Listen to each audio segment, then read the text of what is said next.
Curioso, né? Ver a apresentação numa empresa de petróleo. Tipo, metade da apresentação é ESG, velho.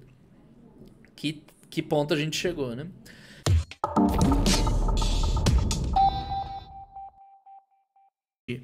Então, já começando a falar de Petrobras, já que já estamos aqui. O que tem de importante? Eu já falei de Petrobras aqui no Canguru, né? Com certeza. Vamos ver. Tem lá o vídeo live agora, ó. A gente em algum momento já falou de Petro aqui, ó. Nos resultados, né? Foi um dos melhores resultados do trimestre. Enfim, então não vou me alongar muito mais sobre números agora da Petrobras. O que é interessante, o que vamos trazer hoje aqui, né? Sobre o futuro dela, plano estratégico. Né? Até o momento, a Petrobras vem performando muito bem financeiramente esse ano, né? Em épocas recentes, desde aquele fundo que teve lá na época da pandemia, isso porque nem a Petrobras diretamente não foi afetada pela pandemia. É que indiretamente o preço do petróleo foi na lona. Então, quando a gente olha aqui, né, o impacto da pandemia, foi uma despencada, mais ou menos aqui, né, começo de 2020, violenta na Petrobras, né? Só que o que aconteceu? O período seguinte, ele veio acompanhado de uma recuperação e até apreciação do preço do petróleo muito alta, né? O petróleo ficou rodando acima de $100 o barril durante muito tempo. Agora já tá retornando aí para uns 80, né? Tá nos 80, pouco abaixo de 80 o Brent, que é o petróleo que a gente geralmente usa aqui no Brasil. Então as coisas vão voltando para uma normalidade de longo prazo, tá? 80 ainda é meio alto, 76 é um pouquinho alto, tá? O normal de longo prazo é algo entre 50 e 70, esse intervalo aqui. Mas como vocês podem ver, ele passa muito tempo fora. Então esse período aqui de preço de petróleo muito alto, ele foi muito forte o resultado da Petrobras. Por isso que ela veio, né, dando dinheiro para tudo quanto é lado, aí sobrando dinheiro, ok? A gente já falou disso bastante aqui. Tá. Mas o ponto é, a Petrobras ela não pode só depender de preço de petróleo na casa de cento e pouco para dar resultado, né? Para ter um resultado forte. Então, o que diferencia, o que vai caracterizar uma empresa dessa cíclica, que trabalha com uma commodity, né? Que é intrinsecamente cíclico, o que ela vai determinar se ela vai gerar valor para você no longo prazo ou não, é basicamente o que a empresa faz com a grana quando no período da bonança, né? E no período ruim. Ou seja, se ela simplesmente atravessa esses ciclos, né? Olha no longo prazo o ciclo do petróleo como é, né? Cheio de altos e baixos, e não muda nada ao longo do tempo, só continua investindo normalmente e tal. Geralmente essas empresas não costumam gerar valor do longo prazo, porque no momento bom do cíclico você vai lá ganhar dinheiro, legal, empresa ótima. No fundo do poço aqui, empresa péssima, prejuízo, queima dinheiro, e você fica, né, quicando ali, alternando entre períodos bons e ruins. Mas não é muito a nossa ideia, a gente quer empresas, né, que ao longo do tempo vão gerando bastante valor. Agora, se essa empresa cíclica, ela usar esse período para, né, enfim, aí tem várias opções, né? Ela pode expandir os investimentos, começar coisas novas, entrar em novas áreas, aumentar o volume do que ela já faz, enfim, pode fazer aquisição, pode fazer investimento orgânico, tem várias opções. Mas as boas empresas, elas fazem isso, elas aproveitam esse período aqui. Como a Petrobras poderia ter aproveitado aqui, né, e não aproveitou, jogou fora, e isso custou caro para a Petrobras, mas aproveita esse período para, no próximo ciclo, estar melhores ainda. É isso que a gente quer numa empresa cíclica. Então é por isso que é tão importante, né, a gente avaliar esse plano estratégico da empresa. Daqui, ó, desse conceito cíclico, vem muitos, né, conceitos meio antiquados, assim, de que empresa cíclica não é boa para o longo prazo. Eu digo, depende, né? Depende de como ela faz essa gestão dos ativos ao longo do tempo. Mas enfim, então essa semana teve duas notícias, quer dizer, tem um monte de notícias da Petrobras, né? Eu trouxe duas aqui pra gente ir avaliando e depois ver lá no plano fazer os comentários, tá? Então a primeira, essa aqui, a Petrobras parece não ter novas vendas de ativos. Isso é bom, né? Parece não ter. Enfim, o pessoal tá fazendo lá transição de governo, blá blá blá, né? E o que tá acontecendo, né? O governo atual, ou melhor, o próximo governo, está pedindo à atual gestão que suspenda os processos e tal, até que a nova administração assuma. Até aí, né? Beleza, né? Os caras vão entrar agora em 2023, menos de um mês, né?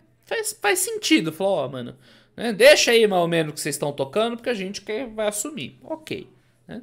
Fizemos alguns pontos de alerta, solicitando, fossem suspensos e tal. Por que eles estão falando tanto de desinvestimento? Porque nos últimos 4, 5 anos, a Petrobras ela tomou algumas medidas bem relevantes, né, para tentar sanear lá o rombo que ela teve no meio da década.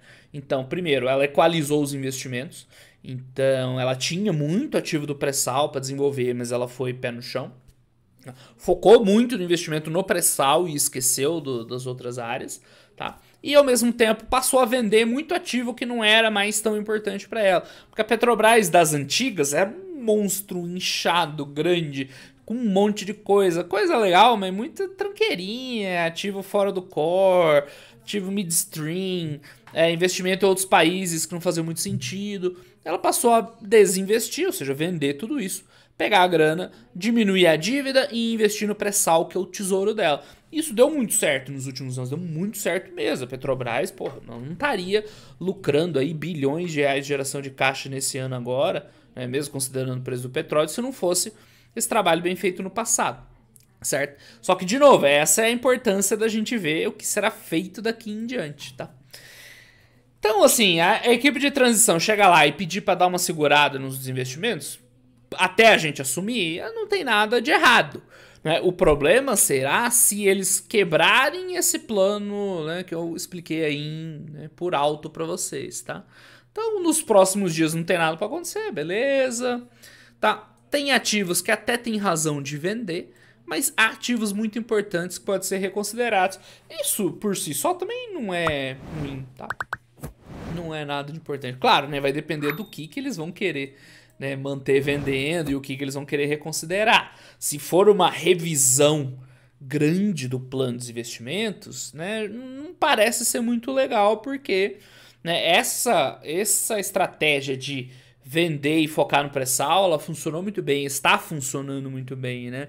Então poderia ser um passo atrás. Agora, reconsiderar um ou outro ativo e tal, isso é normal, né? Faz parte. A Petrobras estava começando a vender ativos bons, né? Ativos bons, né? Bom é meio complicado falar, mas ativos que produzem bastante, que ainda tem caldo para tirar. E dá para perceber, você olhando a curva de produção de vários poços maduros assim, que a Petrobras está largando, assim. Tudo que não é pré-sal, ela tá largando, tá reduzindo a produção. Então ela entrou num modo, dane-se o resto, foca no pré-sal. Então isso não tem problema reconsiderar, né? Redesenvolver algum campo aí maduro dela lá, ok, beleza.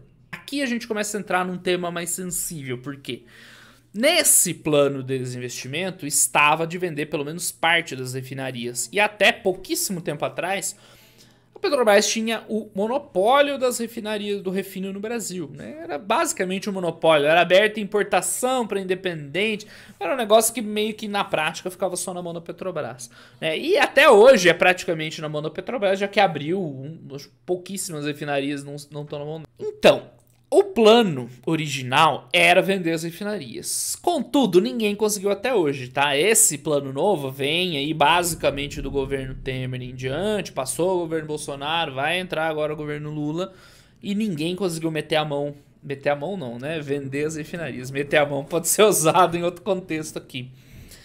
Porque é um tema sensível, aí vai envolver, né, muito funcionário que vai ser, né, vai acabar perdendo emprego, que vai ter uma outra gestão, que enfim, né?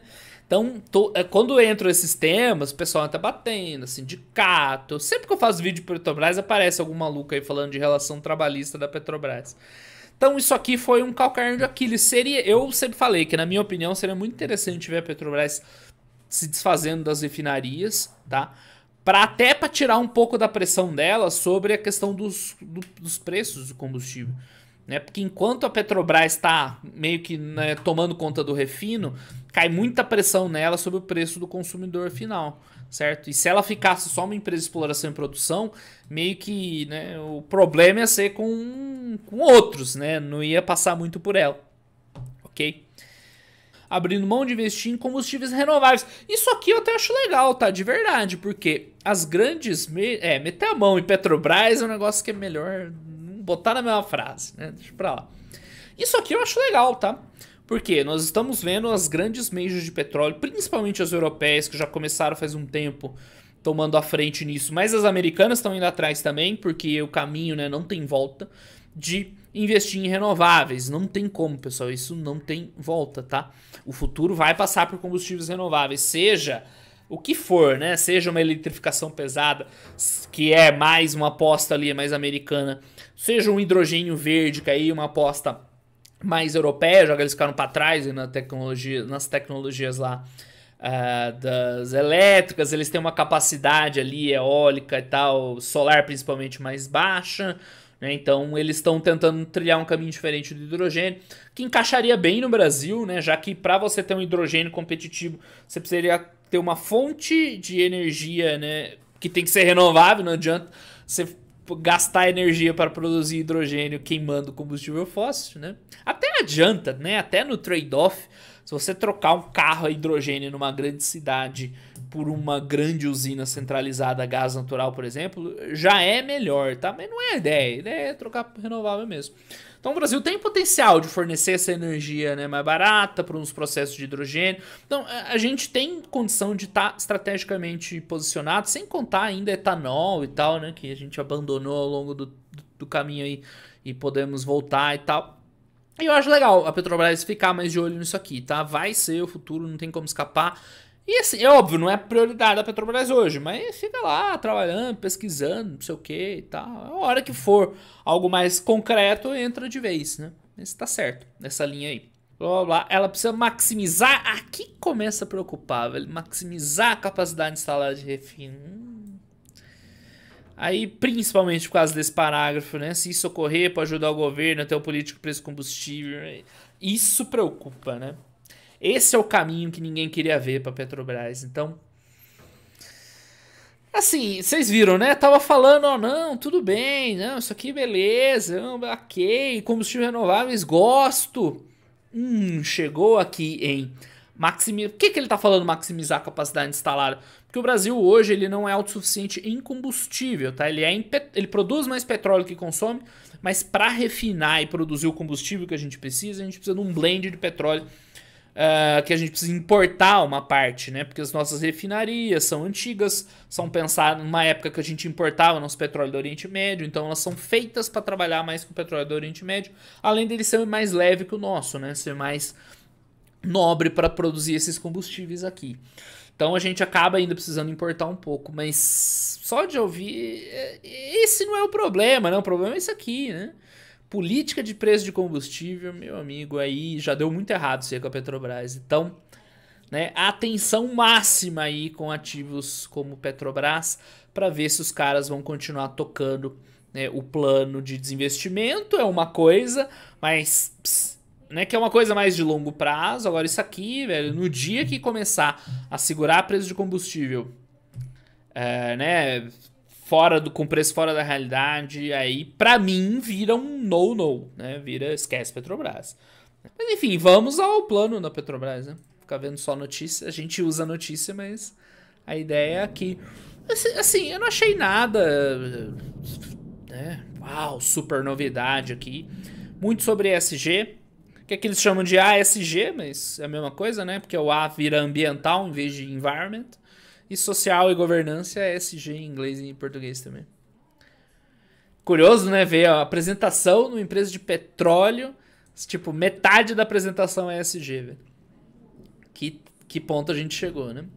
E tá certo, tá? Nesse tipo de coisa. Segurança hídrica, o uso de água doce e ambiental. Se o que o pessoal puder fazer, melhor mesmo. Tá certo. Parte social também, né? Petrobras sempre foi muito ativa socialmente. Tá? E governança, essa, né, tem que melhorar. Essa tem sido um desastre, inclusive, nesse último governo. O que a gente tem que dar de méritos para a empresa ter tocado, né, o plano de desenvolvimento e tal de longo prazo, apesar de uma certa pressão populista, vamos dizer assim, ok, funcionou. Mas governança esquece, né? Trocaram de gestão de... Nossa senhora. Isso aí precisa melhorar muito. E, né, não sei se vai melhorar tanto. Enfim, esse aqui, agora vamos falar de número, que é o que nos interessa, metade da apresentação quase. Isso é um resumo daquilo que eu falei, do plano de recuperação dela, né? Reduzir a dívida, né? Vender um monte de ativo, enfim. O que mais? Foco na solidez, então a política de preço, né? Alinhada ao mercado internacional, que não tem outro jeito. para, né, atender agora. Eu tô falando como acionista da Petrobras, né? Não tem como você não pensar dessa forma, né, como acionista, como investidor, enfim, como queira, tá? Então, a política de dividendos, ela voltou a distribuir bastante dividendo, porque equalizou a dívida e tá gerando bastante valor, né? As premissas deles ainda trabalham com um preço elevado de Brent para 2023, 85 é elevado, então será que talvez seja um pouco otimista? Né? Já estamos a 70 e pouco? Talvez, né? Mas ok. Aos poucos regredindo para aquela média que eu falei, né? A média esperada por longo prazo é ali entre 70, 60, 50, alguma coisa por aí. Aí você vê que eles trabalhavam com um preço bem mais baixo no ano passado, né? Antes dessa alta aí do Brent. Tá, a remuneração do acionista, agora que a dívida está equalizada, né? Tá distribuindo mais dividendo. Poderia acelerar os investimentos, mas né, isso a gente discutiu muito na última live que eu fiz aqui. Né, quem quiser dar uma olhada lá depois.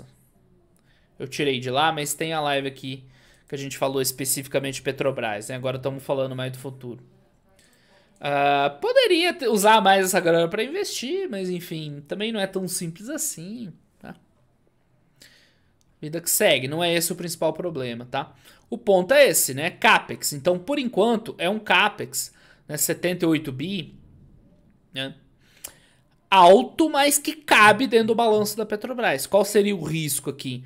Seria aquele preço do petróleo cair mais, né? E a empresa perder essa capacidade de investimento. Por enquanto tá tranquilo, tá? É muita grana, para 4 anos, é bastante. Mas encaixa dentro do que a empresa é capaz de gerar hoje. O que deu errado lá em 2010, 12, 13, 14? Cara, esse plano, né, quadrianual, né, 4, 5 anos, 23, 24, 25, 26, 27, né, quinquenal, era coisa tipo 200 bilhões de reais. A Petrobras gerava 20 por ano, então obviamente a conta não fechava. Hoje ela tá fechando, mas tem que ficar de olho com a capacidade de geração de caixa da empresa, para ela de novo não entrar em endividamento, né, no plano de investimentos. Então os investimentos estão nessa faixa aí, mais ou menos, 60, 50, 70. Pedir doletas, bastante dinheiro, mas em 5 anos, né, a Petrobras gera isso aí com folga, pelo menos com os resultados de hoje. Então a estratégia de maximizar valor passa principalmente pela perfuração água profundas e ultraprofundas, basicamente pré-sal, né? Foca no pré-sal. Então, enfim, que eles aguentam um preço de Brent aí relativamente baixo, né? 35% dólares por barril e tudo mais. O pré-sal hoje já é, né, 2/3 da produção de petróleo no Brasil.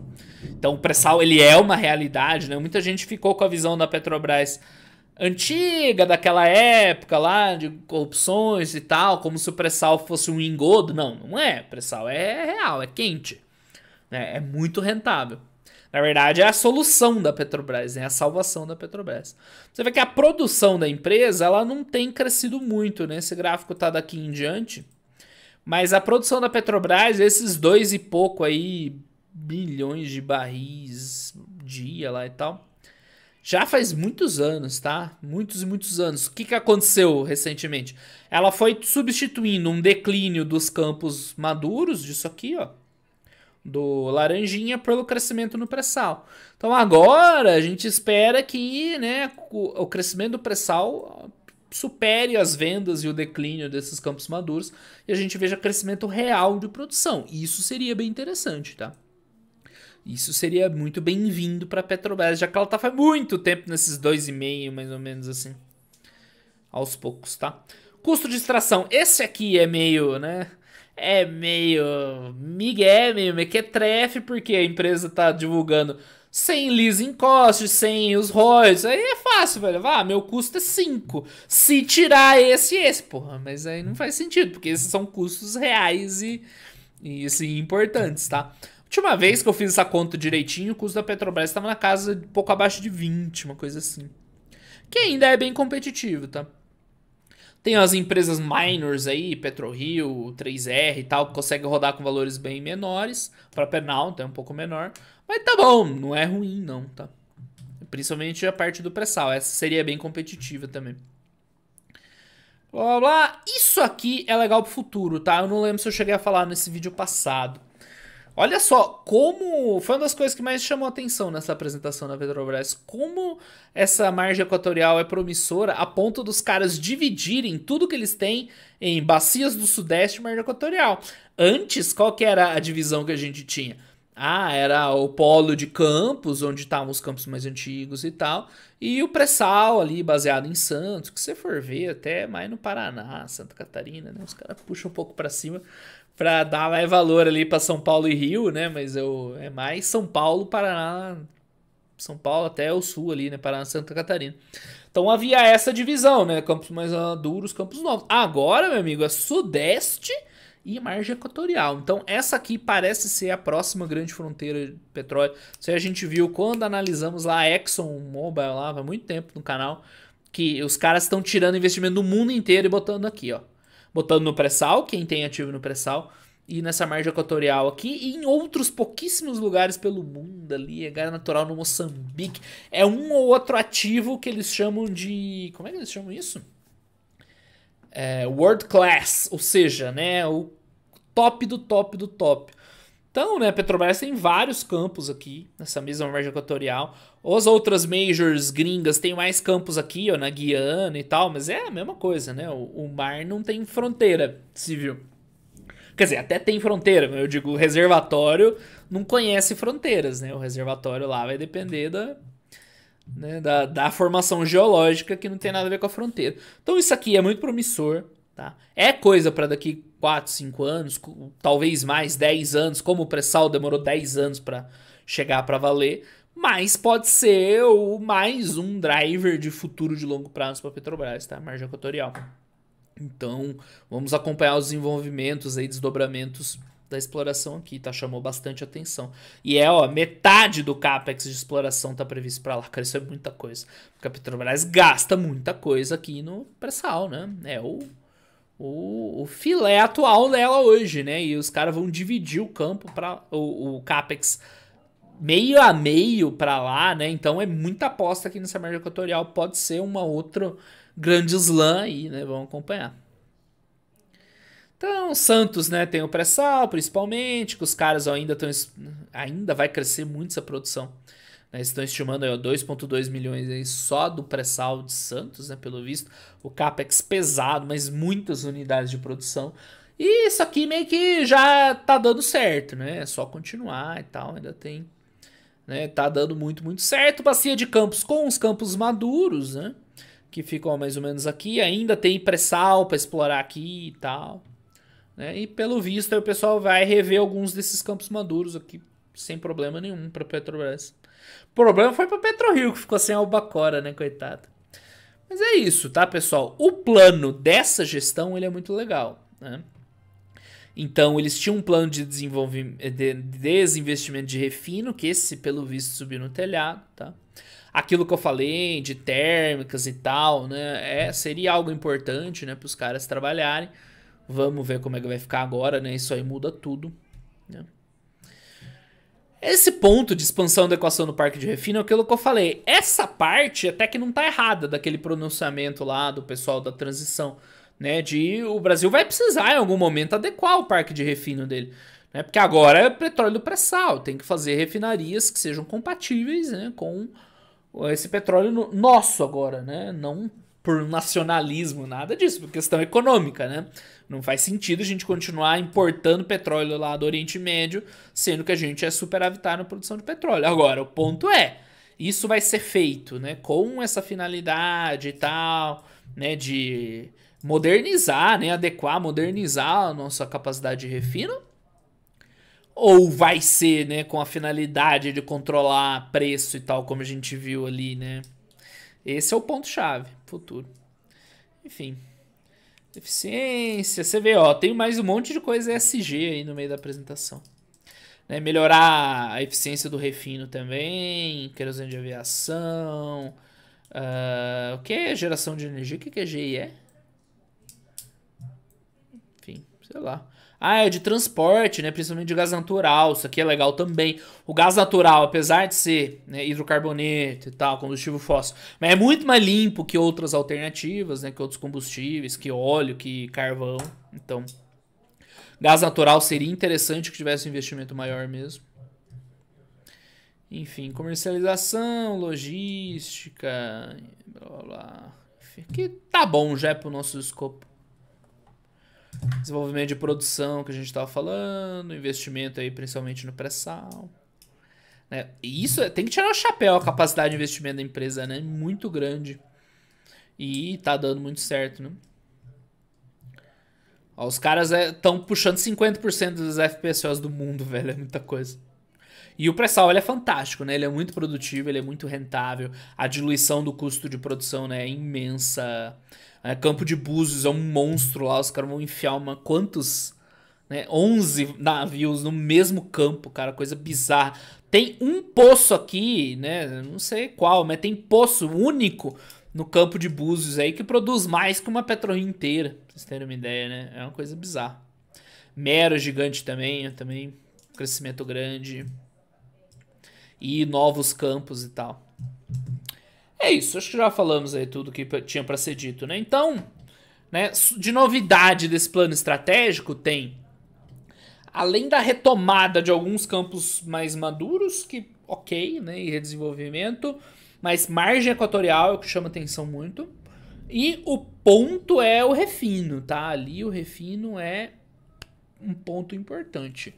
Se, né, Brasil, Petrobras, Brasil, governo, aí meio que as coisas se misturam.